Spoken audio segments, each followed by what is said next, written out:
nebulous topic. And when you think about a coaching culture, so often we look at it from so many different components, different perspectives. And, this might come off a little bit hypocritical because for 31 years, we've actually trained leaders on how to coach. That's been kind of the mainstay of what we do.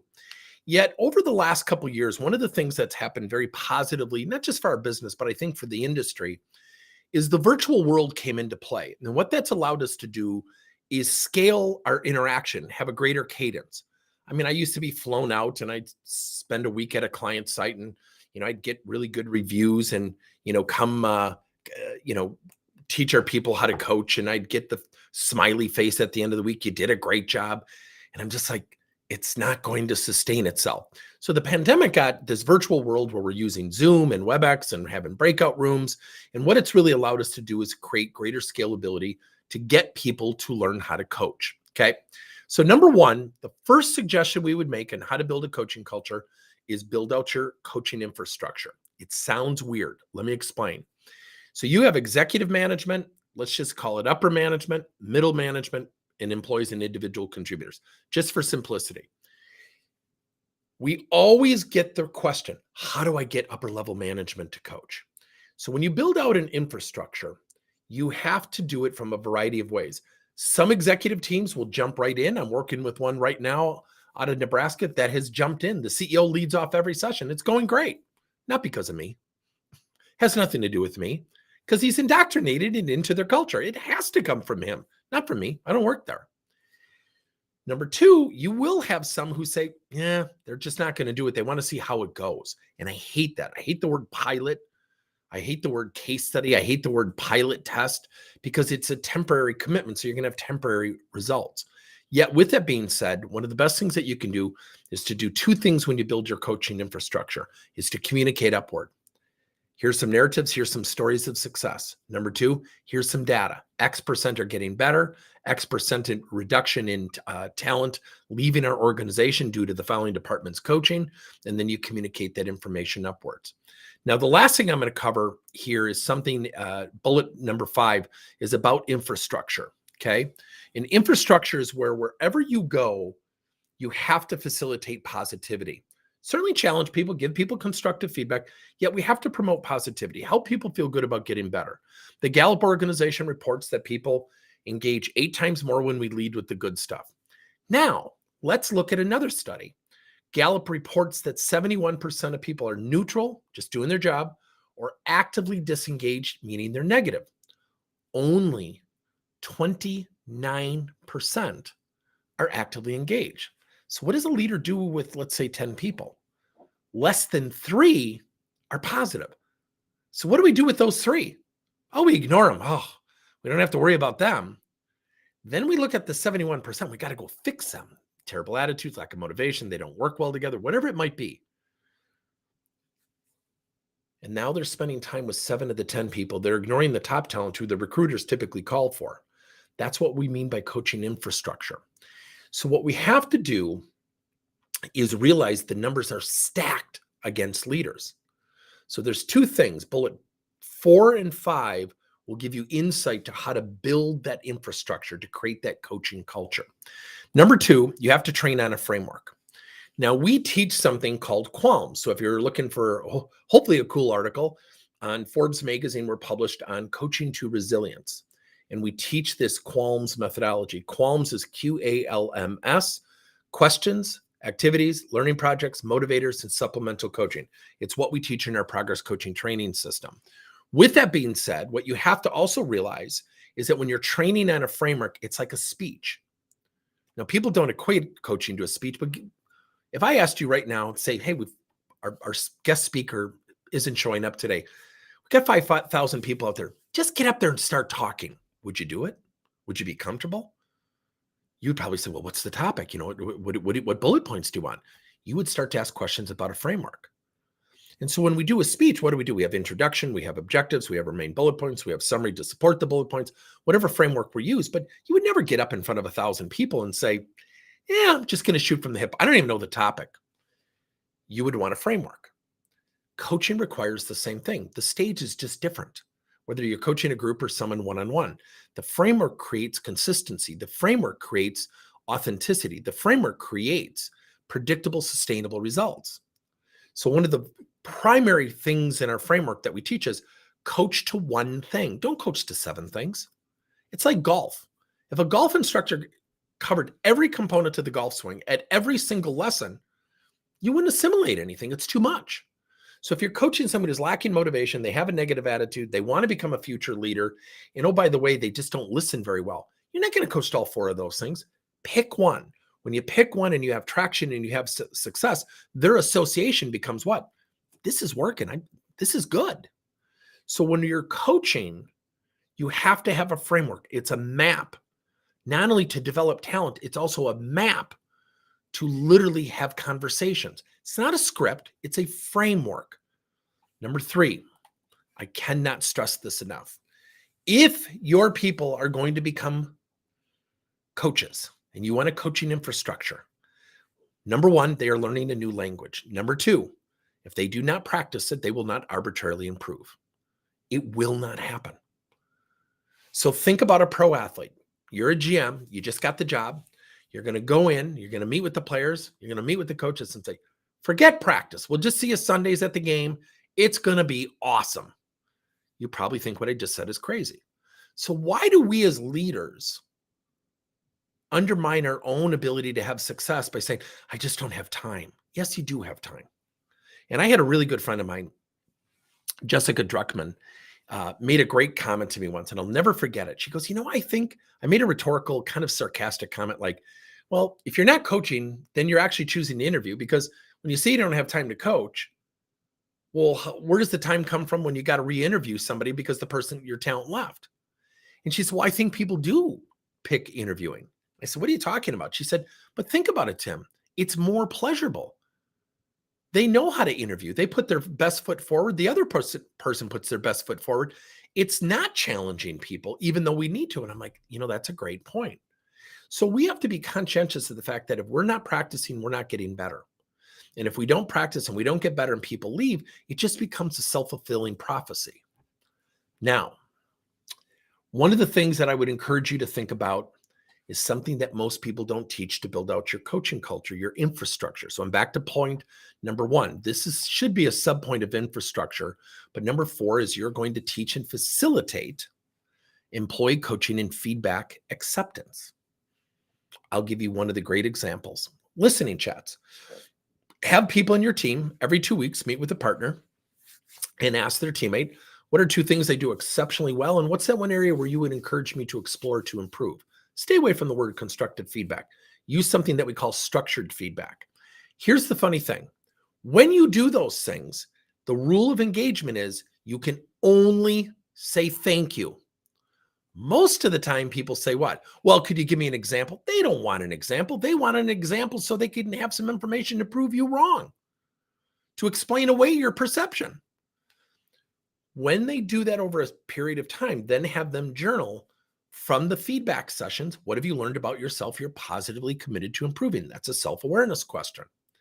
So what's really cool about this is when you have, let's say, that individual that, I don't want to say lower level, but the base level, the bulk of organizations, employees and individual contributors, if they're going upward and saying, I need some feedback.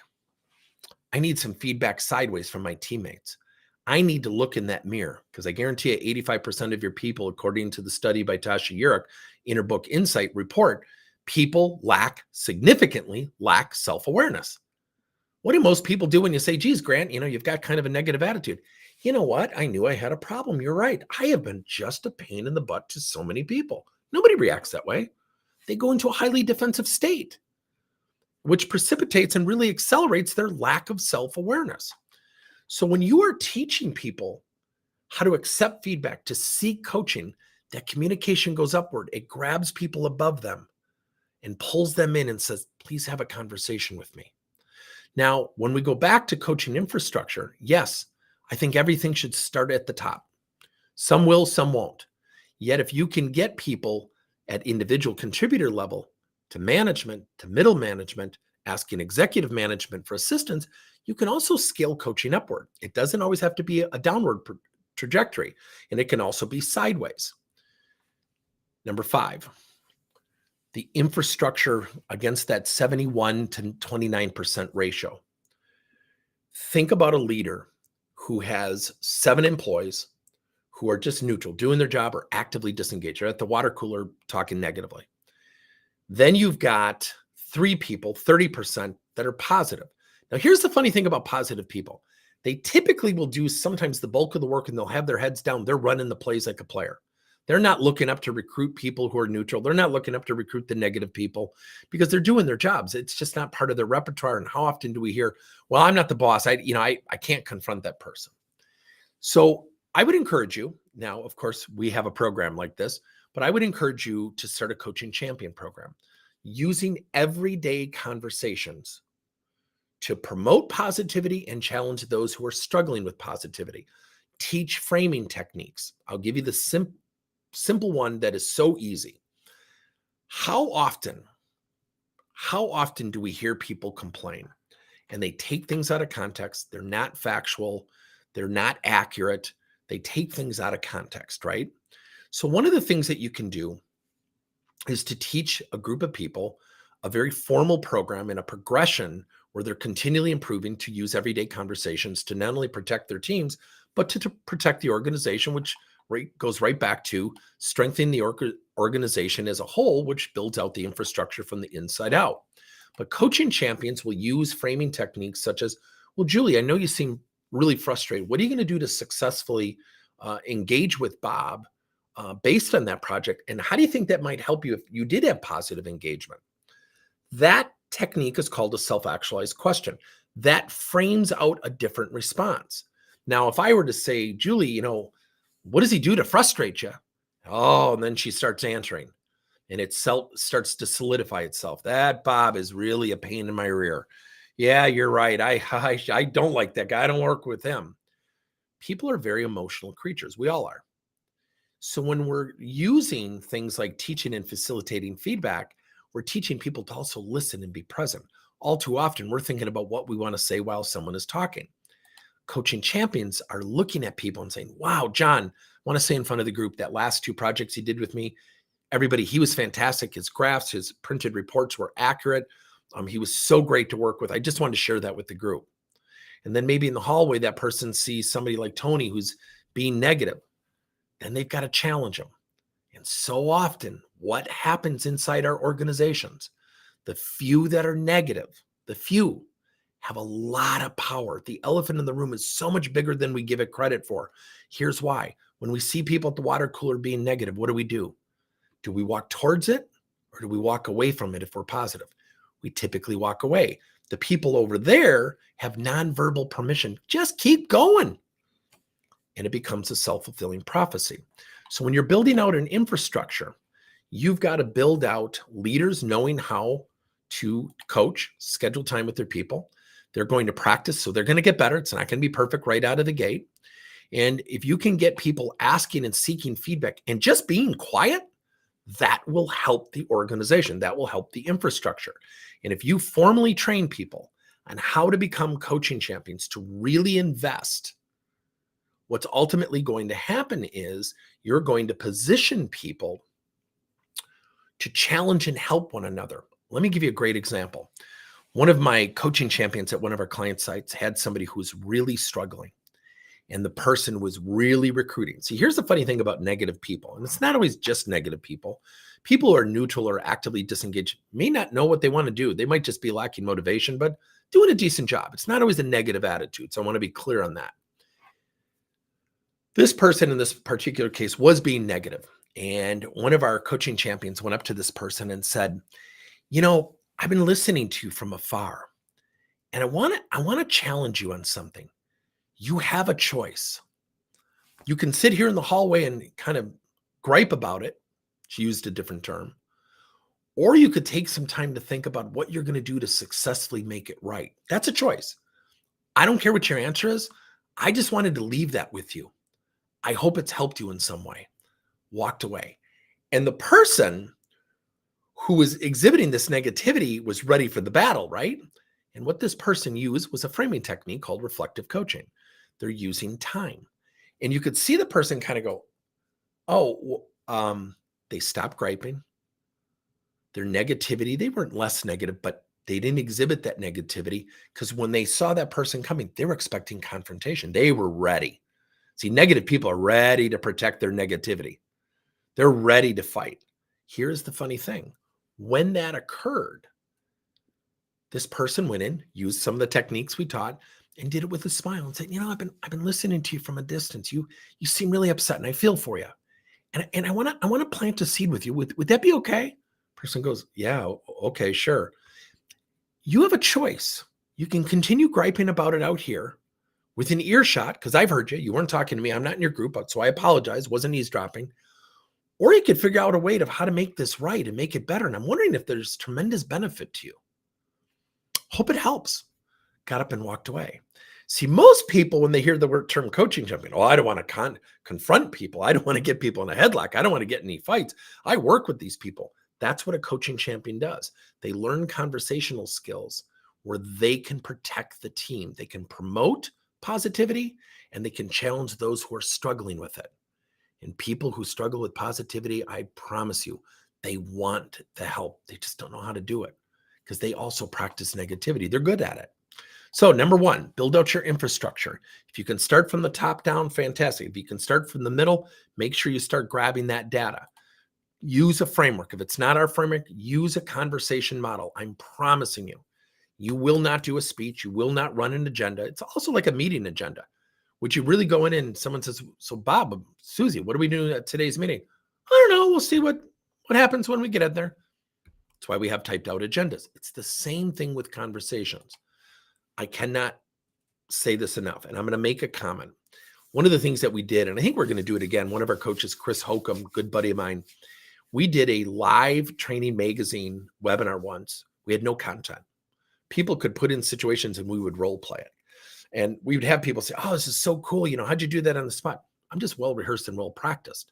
It's not a script, but I'm grabbing stuff from my framework. And I don't say that to show off. I say it as context that can really serve you well. Everybody, managers, individual contributors, upwards, downwards, sideways, asking for people and structure the feedback. What are two things I do really well? And what's that area of opportunity where you feel like I have an opportunity to grow or improve? Notice the word opportunity, not feedback. If you structure the feedback, people feel a little bit better about getting it. It becomes more palatable for them to accept. The rule of engagement in this one technique, we teach many techniques.